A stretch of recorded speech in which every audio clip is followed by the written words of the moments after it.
Yeah, hey everybody, the God Consciousness Project presents Chapter 20, Fear.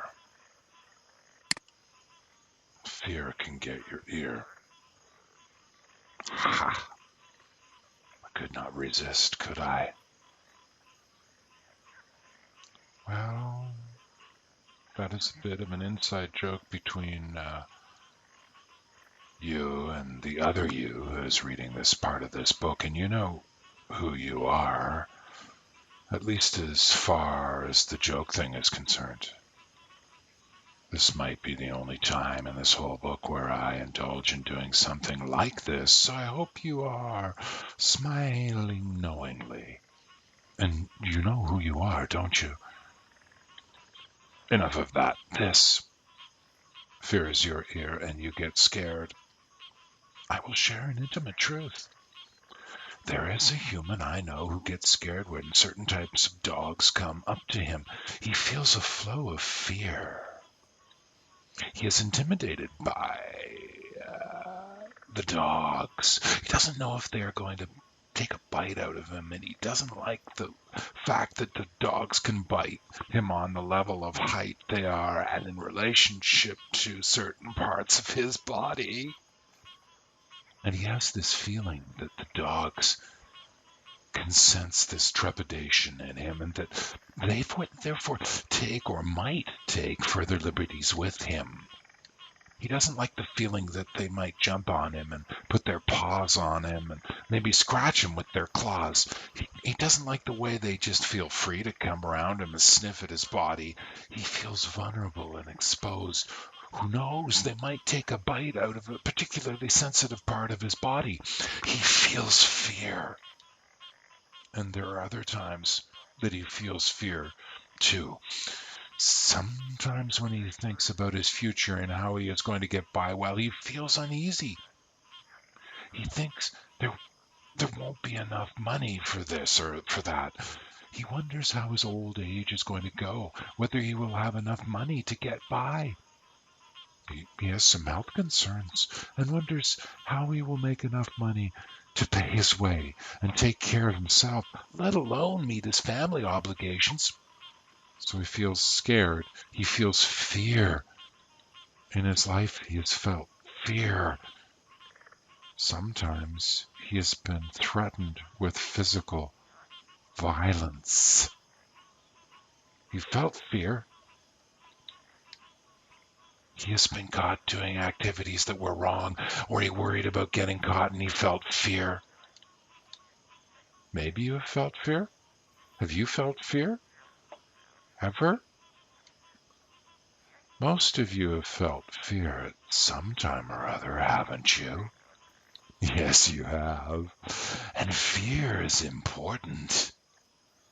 It can be a strong and powerful guidance to keep you from making a mistake. Fear can also keep you paralyzed into not doing what you need to do. Fear can be considered a double-edged sword. Think of fear as a component of doubt, or think of doubt as a component of fear. Doubt is a double-edged sword. When the man comes and tells you he has a gold mine in his backyard that he is going to sell you at an unbelievable price, and he seems a little too shifty and weird, and you are getting those strong doubting vibes, well, maybe that is the useful form of doubt, the sort of doubt that keeps you from blowing your money and being taken advantage of. Doubt can help you sort through the lies and deceit, but doubt can also keep you from the truth too. So too fear, and so too fear. There is the fear that keeps you from doing something really stupid and harmful, and there is the fear that keeps you locked up as your own prisoner, or someone else's prisoner. Doubt can make you fearful, and fear can make you doubtful. I can use fear to make you make decisions. People can use fear to make you do things too. Here is an example: the gun to the head syndrome. The threat of imminent death will motivate you to do what you would normally not do, like hand over your wallet or pay your taxes. Fear will get you to lock your door at night. Fear will get you to tell your children to beware of strangers. Fear will get you to distrust those foreigners. Put another way, fear gets your ear and doesn't let go easily. Fear can rule your life and keep you very, very small-minded. Fear will keep you from the truth. Fear can make you extremely lazy, and being lazy can come from fear too. When you feel fear, it is important to use me as a self-referral process and really check it out. Get to the bottom of your fear. So you need a specific technique to deal with fear when fear comes up in the moment. Let's use the example of the dogs because it is relevant. Let's say some dogs come up to you and they are big enough to make you feel uncomfortable and they're not on leashes. You can sense your discomfort. So what do? Begin the technique of saying over and over, I love you. Say it in your mind. Remember, you are not directing this thought construct to the gods. You are directing it to me. Even if you don't feel like you love me or that I exist, which I do not, by the way, keep on saying I love you in the privacy of your own mind and your own thinking and your own thoughts. What does this... It helps to keep the mental noise down. So what this does helps to keep the mental noise down. What this does is it helps to keep the mental noise down. It helps to keep your thought noise focused in a different direction. It helps to change your mind's activity. It helps return your identity to more of me and less to worrying about gods, dogs. Another activity that will help you deal with dogs is to learn more about dogs. This is called learning more about what is your fear. Check out the facts, not fancy. Get the backstory behind dogs. Learn about how dogs communicate. What we don't know much about can make us quite uncertain, fearful. Of course, it is possible that you will amplify your fears by getting to know more about something. Fear can color what you learn about something. Fear can make you see what you want to see so you don't have to change.